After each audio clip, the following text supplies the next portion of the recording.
वो कब से उसे देख रही थी जो उसे मुकम्मल तौर पर नज़रअंदाज किए हुए था। पहले इतना वक्त नीचे ज़ैनब के पास बैठा रहा और अब जब से आया था अपना लैपटॉप गोद में रखे सामने काउच पर बैठा अपने काम में मसरूफ़ था। निम्रा ने गहरी नींद में डूबी हुई हरम के करीब जाकर उसके माथे पर प्यार किया और एक नज़र ताबिश पर डाली जिसकी उंगलियां लैपटॉप पर तेज़ी से हरकत कर रही थी। आखिरकार उसके सब्र का पैमाना लबरेज हुआ और वो तनफन करती उसके सर पर जा खड़ी हुई थी। आखिर आप मुझे बताते क्यों नहीं ताबिश की असल बात क्या है, ज़ैनब को क्या हुआ है? उसका इस वक्त शिद्दत से जी चाह रहा था कि वो ताबिश का सर फाड़ दे, इसीलिए लफ्ज़ों को चबा चबा कर ऐसा बोला जैसे ताबिश को दांतों के बीच में रखा हो। ताबिश बगैर उसकी जानिब देखे चेहरे पर सर्द स्पाट तासुरात सजाए अपने काम में लगा रहा। ठीक है, फिर आप मुझे कुछ नहीं बताएंगे ना? मैं खुद ज़ैनब से पूछ लेती हूँ। उस पर अपनी किसी बात का असर ना होते देख से छोटी बोली थी। उसने कदम अभी दरवाजे की जानिब बढ़ाए ही थे कि उसकी सर्द आवाज़ कानों से टकराई। तुम्हारा एक भी कदम कमरे से बाहर निकला तो मुझे तुम्हारी टांगें तोड़ने में वक्त नहीं लगेगा। मेरी बहन से दूर रहना वरना तुम्हारे लिए अच्छा नहीं होगा निम्रा। वो अपनी सुर्ख आंखों से उसे घूरता कड़े तेवरों से बोला था, लेकिन मैंने तो बस शट अप, मैं कोई फजूल कोई नहीं चाहता। जितना तुम कर चुकी हो इतना बहुत है। मज़ीद हम पर एहसान करने की ज़रूरत नहीं। उसकी जानिब देखता वो इस्तेहज़ाइया अंदाज में बोला था। निम्रा की आंखें पल में नमकीन पानी से भरी थी। बस कर दें, आप दुश्मन नहीं हूँ मैं उसकी, मानती हूँ गलत कर चुकी हूँ, पशेमान भी हूँ, लेकिन इस तरह आपको मुझ पर इल्ज़ाम तराशी करने का कोई हक़ नहीं है। वो नम लहजे में गुस्से और आहानत के मिले जुले तासुरात से उसकी जानिब देखती फट पड़ी थी। क्या कहा तुमने? वो इश्ताल अंगेज़ लहजे में कहता भारी कदम उठाता उसके करीब गया और चेहरा बिल्कुल उसके करीब करते उसके बालों के पीछे हाथ ले जाते उसके सर को झटका दिया था। निम्रा सी करती नम आंखों से उसको देखने लगी थी जो उसके चेहरे के बिल्कुल करीब अपना चेहरा किए उसे गहरी नज़रों से देख रहा था। उसकी नज़रों की ताब ना लाते वो चेहरा झुका गई थी। निम्रा की पलकें लर्जी थी उसकी इतनी गुर्बत पर। उसकी गर्म सांसें उसे अपने चेहरे पर पड़ती महसूस हो रही थी। रंगत पल में गुलाबी हुई थी। ताबिश को उसके चेहरे पर फैले हया के रंग बहुत भले लगे, लेकिन वो इतनी जल्दी उसे माफ़ी देने के हक में ना था। और जब से उसने ज़ैनब को देखा था तब से उसके दिल में जो उसके लिए थोड़ा नरम किनारा बना था वो भी दोबारा सख्ती में ढल चुका था। शर्मिंदगी बहुत छोटा लफ्ज़ है निम्रा बीबी, तुमने गुनाह किया है जिसकी कोई माफ़ी नहीं। अपना चेहरा उसके चेहरे के बिल्कुल करीब किए उस पर झुके वो दुरुस्तगी से फनकारा था। निम्रा की आंखों के किनारे सुर्ख हुए थे। उसने अपनी सुर्ख डोरों वाली आंखें उठा के अपने मुकाबिल उस जालिम शख्स को देखा जो आज सफाकियत की इंतहा कर रहा था। ऐसा कौन सा गुनाह सरजद कर दिया है मैंने? तंग आ चुकी हूँ मैं आपकी एक ही तकरार से। माफ़ी मांग रही हूँ आपसे, जानती हूँ बहुत गलत कर बैठी हूँ अपनी नादानी में, लेकिन आप कुछ सुने तब ना। आप तो खुदा बन बैठे हैं, ना कुछ सुनने के लिए तैयार हैं और ना ही बताने के लिए। वो तड़प उठी थी। उसके सर्द अंदाज से अजियत और तकलीफ से तंग आती चीखी थी वो और फूट फूट कर रोने लगी। सफाकियत, जानती भी हो सफाकियत होती क्या है? सफाकियत तुमने की थी जब मैं तुमसे कहता रहा कि अपनी बच्ची और घर को वक्त दो। सफाकियत वो थी जब तुम मेरी बहन को टीज़ करती रही, उसे इतना जिद कर दिया कि वो अपने भाई से ही अपने दुख छुपाने लगी। उसके बाल छोड़ता जा रहा ना अंदाज में उसकी आंखों में अपनी लहू रंग आंखें गाड़ता गर्राया था। तुम्हारी वजह से मेरी बहन मुझसे दूर हो गई। जानती हो क्या किया है तुमने? डैमिट, वो तैश में आता ड्रेसिंग से तमाम चीज़ें नीचे गिराता धाड़ा था। तुम्हारी वजह से मेरी बहन अकेले इतना बड़ा दुख बर्दाश्त करती रही। जानती हो उसने अपनी पहली औलाद खो दी, लेकिन मुझे कुछ ना बताया था कि तुम्हें बुरा न लगे, मेरा घर ना ख़राब हो जाए। वो कहर बरसाती नज़र इस पर डालता बोला था। मेरी मासूम बहन, मेरा वो घर बचाने के लिए खामोश रही जो 2 साल पहले ही टूट चुका है। ये गुनाह किया है तुमने, मेरी बहन मुझसे दूर करने का सबब बनी हो तुम। अब भी कहोगी तुम कि तुमने क्या किया है? उसकी शानों पर सख्त गिरफ्त जमाते वो उसे झंझोड़ते इस्तफसार कर रहा था, लेकिन मुकाबिल को होश कहाँ था। उसे लग रहा था जैसे उसके सर पर किसी ने बम गिराया हो। हलक में कांटे चुभने लगे थे, आंसू टप टप गिरते गालों पर बहने लगे। वो सांस रोके उसके हद से ज़्यादा सुर्ख पड़ते चेहरे को देख रही थी।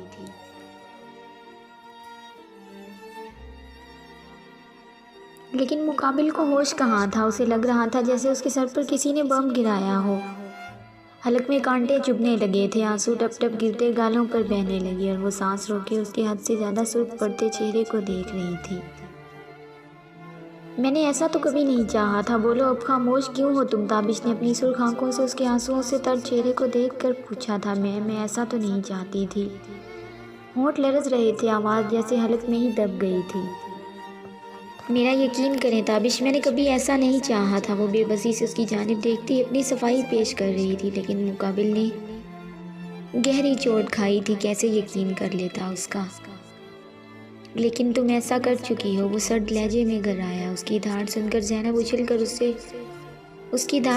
निम्रा उछल कर उससे दूर होती, आंखों में वाजिया खौफ था। उसने आंखें मीचते अपनी मुट्ठियों को आपस में भींच लिया था। उसे लग रहा था कि आज ये शख्स उस पर हाथ उठाने से भी गुरेज नहीं करेगा।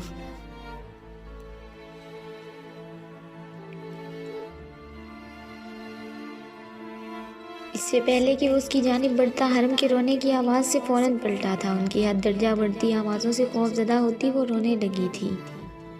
उसके रोते वजूद की परवाह किए बगैर उसके कांपते हाथों को देख रहा था। ताबिश का सारा गुस्सा हरम को देख हवा हुआ था। वो तेज़ी से उसके करीब गया था, लेकिन उसके करीब जाने की बजाय अपने हाथ दूर खड़ी निम्रा की जानिब बढ़ा गई और आंखें मलने लगी थी। शायद वो अपने बाप का सख्त रूप देख चुकी थी, इसलिए खौफजदा होती उसके करीब नहीं गई थी। निम्रा ने एक पल की ताकीद किए बगैर लपक कर सरद से उसे अपने साथ लगाया था। ना मेरा बच्चा, रोना नहीं, ममा पास है। निम्रा उसे लाड से पिचकारते गोया हुई। ताबिश ने मारे जब्त की अपनी मुट्ठियां भींग ली थी। उसकी बेटी उसके करीब आने से खौफजदा हुई थी। पहली बार ऐसा हुआ था कि वो उससे दूर हुई थी और यही चीज़ ताबिश के लिए नाकाबिल कबूल थी। वो लंबे लंबे ढक भरता बाहर की जानिब चला गया। नूरुलैन की सारी बात सुनते हमना बेगम पर जैसे सख्ता तारी हुआ था। क्या मतलब, क्या कहना चाहती हो तुम नूरुलैन? उन्होंने उसे झटके से खुद से दूर करते तन निगाहों से देखते इस्तफसार किया था। अम्मी, बहुत बुरा कर चुके हैं हम, अब मज़ीद कुछ गलत नहीं कर सकती मैं। वो हमना बेगम की जानिब देखती बेचारगी से बोली, अच्छा तुम पागलों की तरह उससे तलाक ले लोगी? हमना बेगम एक सर्द निगाह उसके चेहरे पर डालती बोली,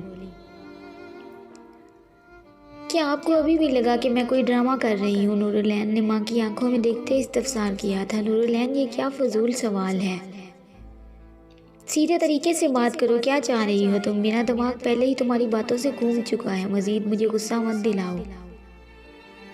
हमना बेगम तनक कर कहती माथे पर बल चढ़ाए उसकी जानिब देख रही थी। मेरी प्यारी अम्मी, मैं बस आपसे एक सवाल पूछ रही हूँ, क्या आपको लगा कि मैं कोई नाटक कर रही हूँ? नहीं, मुझे तो इस वक्त तुम्हारा दिमाग ख़राब लग रहा है।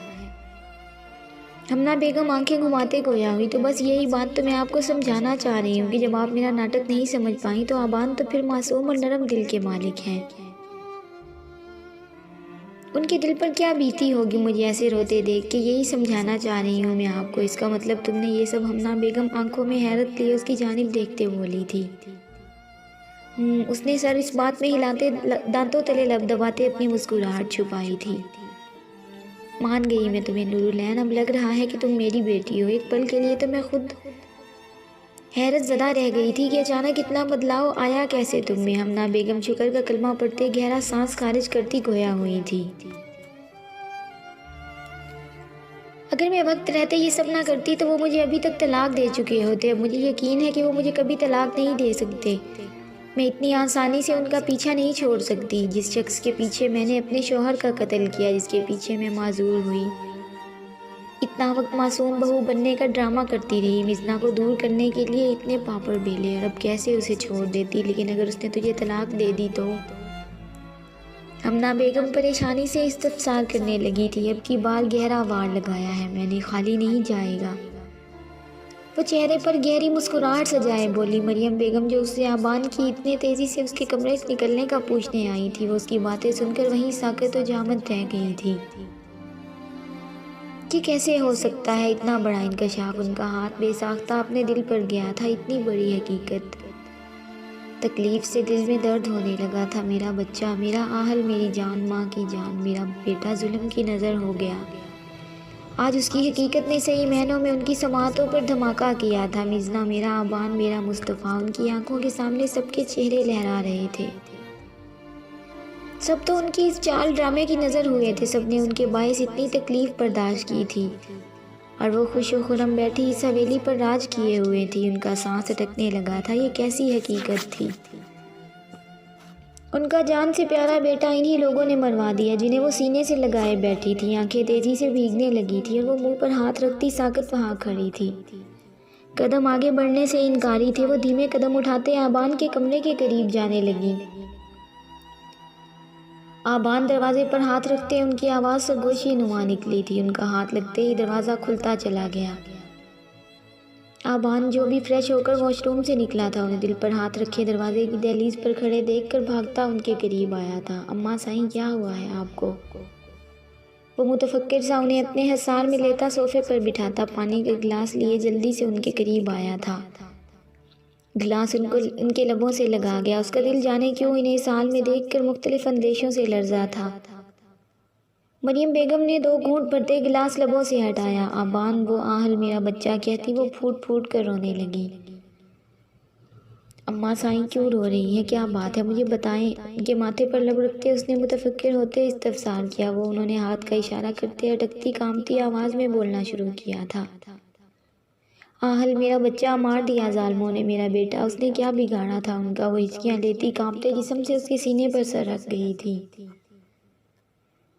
आबान ने शदीद इश्ताल और दुख से मुट्ठियाँ भींच ली थी। इतना बड़ा धोखा, ये लोग कभी नहीं सुधर सकते। अम्मा साईं, कुछ नहीं हुआ, आप परेशान ना हो। मैं हूं ना, गिन गिन के बदले लूँगा इनसे। आप रोएं नहीं, आपकी तबीयत खराब हो जाएगी। अम्मा, वो फिक्रमंद होता थके हुए लहजे में गोया हुआ। उन्होंने रोते हुए उसके सीने से सर उठाते उसकी सुर्ख आंखों में झांका था। मुझसे वादा करो आबान, तुम इन्हें कभी माफ़ नहीं करोगे। इन्हें सख्त से सख्त सज़ा मिलनी चाहिए। मेरा जवान बेटा खा गई दोनों माँ बेटी, मैं इन्हें कभी माफ़ नहीं करूँगी। आबान वज़ियत से कहती एक बार फिर से रो दी थी। अम्मा, मैं वादा करता हूँ, लेकिन आप इस तरह खुद को तकलीफ़ ना दें। यहाँ आए। उन्हें सहारा देता हुआ बेड तक लाया और एक सुकून आवर दवा पानी के साथ दे के उनके सर पर प्यार से हाथ फेरने लगा था। अम्मा, हौसला करें, इस तरह मत रोएं, मुझे आपके रोने से तकलीफ़ पहुंच रही है। वो फिर से उन्हें रोता देख उनके हाथ अपने लबों से लगाता उन्हें खामोश करवाने लगा था। उन्हें इस तरह रोता देख आबान का दिल लहूलुहान हुआ था। यही तो वह नहीं चाहता था कि एक बार दोबारा हकीकत जानकर उनका दुख फिर से ताज़ा हो। वो लब आपस में सख्ती से पेवस्त किए अपनी लहू छिलकाती सुर्ख आंखों से उन्हें देख रहा था। मैं तुम्हें कभी माफ़ नहीं करूँगा नूरुलैन, तुम्हें तुम्हारे गुनाह की सज़ा ज़रूर मिलेगी। तड़पोगी तुम दोनों माँ बेटी अपनी तकलीफ़ और उठाए गए खसारे को तो वो भुला चुका था, लेकिन जो दर्द उनकी वजह से उसकी माँ को मिला था उसकी कोई तलाफ़ी नहीं थी। उसने शिद्दत गिरिया से अपनी आंखें मीच ली थी। 7 साल उसने बेसुकूनी में गुजार दिए सिर्फ इन लोगों की वजह से। फिर भी सब्र और हिम्मत से काम लिया, अल्लाह के फरमान पर अमल किया, अपनों के मामले में नरमी दिखाई। खुद को अजियत तकलीफ़ पहुंचने के बावजूद आज भी सब याद करते उसकी आंखें नम हो जाती थी कि उनकी बदौलत वो अपने इश्क अपनी दीवानगी से हाथ धो बैठा था। जिस लड़की से उसने बेपनाह मोहब्बत की थी उसे ही सबसे ज़्यादा तकलीफ़ देने का बायस उसकी ज़ात बनी और वो अपनी पहली औलाद से भी दूर हो गया। उसका लम्स, उसका पहला कदम, उसकी आवाज़ सुनने के लिए तरसता रहा। ये सब यादें, बीते लम्हे उसके लिए बहुत अजियतनाक थे। उसने अपनी आंखें खोली तो एक आंसू गिरा था। कहते हैं ना कि मर्द मजबूत है, रोता नहीं, लेकिन मर्द रोता है जब उससे उसके कीमती रिश्ते दूर हो जाते हैं, जब उससे उसकी मोहब्बत छिन जाती है। हिजर की शब गुजरते एक वक्त आता है कि मजबूत से मजबूत मर्द भी रो पड़ता है। अपनों की तकलीफ़ देखकर वो रोता है। मरियम बेगम कितना ही वक्त रोती, आहल को पुकारती, सिसकियाँ भरती रही थी और फिर दवा के ज़ेरे असर जल्द ही नींद की वादी में चली गई। जबकि आबान का दिल उनकी पुकार और सिसकियों पर फटने वाला हो गया था। उसकी माँ का दुख बहुत बड़ा था। अपनी औलाद की दूरी के बाद वो समझ सकता था कि औलाद की तकलीफ़ दुनिया की तमाम तकलीफ़ों से बड़ी और अजियतनाक होती है। वो वज़ू करके 2 रकत नवाफिल अदा करते अपने रब के सामने हाथ फैलाकर बैठ गया। ऐ मेरे मालिक, मैंने तो कभी किसी से शिकवा नहीं किया। मैंने कभी ये नहीं कहा कि फ़लाँ मुझे छोड़ गया तो क्यों। मैंने हमेशा तेरी ज़ात पर यकीन रखते नरमी बढ़ती है। मुश्किल से मुश्किल वक्त भी बगैर उफ़ किए गुजार दिया, तो फिर मेरे साथ लोग क्यों बुरा कर जाते हैं। मेरे रब, मैं तेरी ज़ात पर कामिल यकीन रखते हुए आज तुझसे मदद तलब करने तेरे सामने हाथ फैलाए बैठा हूँ। मेरे लिए आसानियाँ फरमा, मुझे सीधा रास्ता दिखा। अपने रब से हम कलाम होता वो कितना ही वक्त उसके सामने दामन फैलाए बैठा रहा था। जारी है दोस्तों। अगर वीडियो पसंद आए तो वीडियो को लाइक और अपने दोस्तों के साथ शेयर लाजमी करें। और अगर आप मेरे चैनल पर नए हैं तो चैनल को सब्सक्राइब करें और साथ में लगे घंटी के बटन को ज़रूर दबाएं ताकि हर नई वीडियो का नोटिफिकेशन आप दोस्तों तक सबसे पहले पहुंच सके। मिलते हैं नेक्स्ट एपिसोड में, तब तक के लिए अपना ख्याल रखें और दुआओं में याद रखें। अल्लाह हाफिज़।